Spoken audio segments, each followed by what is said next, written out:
ಬೀಳು ತಯಾರಿಗಳಿದ್ದಾವಪ್ಪ 2029ರಲ್ಲಿ ಅನ್ನೋಂಥ ಚರ್ಚೆಗಳು ನಡೀತಾ ಇದ್ದಾವೆ. ಒಟ್ಟಾರೆಯಾಗಿ ಉತ್ತರ ಪ್ರದೇಶ ನಿಶ್ಚಿತವಾಗಿಯೂ BJPಯ ಹಿಡಿತದಿಂದ ತಪ್ಪಿಸಿಕೊಳ್ತಾ ಇದೆ ಅನ್ನುವಂಥ ಮಾತುಗಳು ಸಹಿತ ಇನ್ನೂ ದಟ್ಟವಾಗಿ ಚರ್ಚೆ ಆಗ್ತಾ ಇದ್ದಾವೆ. ಈ ಎಲ್ಲ ನೆಲೆಗಟ್ಟಿನಲ್ಲೇ ಉತ್ತರ ಪ್ರದೇಶ ಇವತ್ತು ಇಡೀ ದೇಶ ತುಂಬ ದೊಡ್ಡ ಚರ್ಚೆ ವಿಷಯ ಆಗ್ಯದ. BJPಗರಿಗೆ ಮತ್ತು RSSಗೆ ನುಂಗಲಾರದ ಬಿಸಿತುಪ್ಪ ಆಗ್ಯದ. ಇದು ಯಾವ ರೀತಿ ಏನಾಗ್ಬೋದು ಅನ್ನೋದನ್ನು ಈಗ ಏನು ಹೇಳದೆ ಹೋದರೂ ಸಹಿತ ಒಂದೊಂದು ಸ್ಪಷ್ಟ ಆಗ್ತಾ ಇದೆ.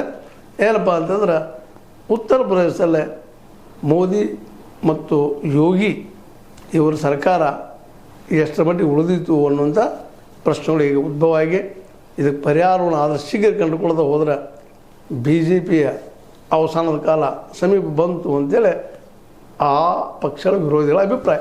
ನಿಮಗೇನು ಅನ್ನಿಸ್ತದ? ಸರಿ ಅನ್ನಿಸ್ತದೆ? ಇದು ಸರಿ ಅನ್ನಿಸ್ತದೆ, ಏನು ತಪ್ಪನ್ನು ನೋಡ್ತಾ ಇರಲಿ, ಅನಿಸಿದ್ದನ್ನು ಹೇಳ್ತಾ ಇರಲಿ, ಕಾಮೆಂಟ್ ಮಾಡ್ತಾ ಇರಲಿ ಅಂತ ಹೇಳ್ತಾ ಲೈಕ್ ಮಾಡಿ, ಶೇರ್ ಮಾಡಿ, ಕಾಮೆಂಟ್ ಮಾಡಿ ಜೊತೆ ಮತ್ತು ಹೇಳ್ತಾ H16 ನ್ಯೂಸ್ ಅರ್ಥಾತ್ ಹೆಚ್ಚು ತಲುಪಲು ಸತ್ಯಕಾರಿಗಳಿಗೆ ವಂದನೆಗಳು. ಆತ್ಮೀಯ ಸಾರ್ವಜನಿಕರಲ್ಲಿ H16 ಅರ್ಥಾತ್ ಹೇ ಸೀತಾರಾಮದಿಂದ ಒಂದು ಮನವಿ.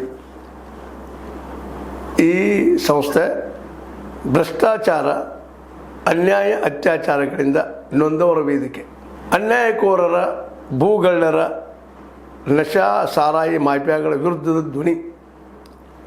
ರೈತರ, ಕೂಲಿಕಾರ, ಕಾರ್ಮಿಕರ, ಬಿದ್ದ ಸಮುದಾಯ ಜನರ ಧ್ವನಿ.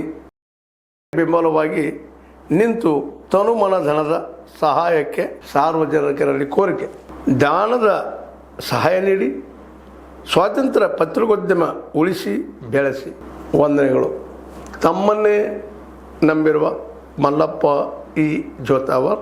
ಈ ಕೆಳಗಿನ QR ಸ್ಕ್ಯಾನ್ ಮಾಡಿ ಅಥವಾ ಈ ನಂಬರ್ ಅಂದರೆ 7411402405ಗೆ ಇಲ್ಲ 9686864852ಗೆ ನೀವು ಫೋನ್ಪೇ ಮಾಡಿ, ಪೇಟಿಎಮ್ ಮಾಡಿ ಅಥವಾ ಇನ್ನಾವುದೇ ಮಾಧ್ಯಮದಿಂದ ಗೂಗಲ್ ಮೂಲಕ ಸಹಾಯ ಮಾಡಿ ಈ ಪ್ರಾಮಾಣಿಕ ಪತ್ರಿಕೋದ್ಯಮವನ್ನು ಉಳಿಸಿ ಅಂತ ಮತ್ತೊಮ್ಮೆ ಮನವಿ.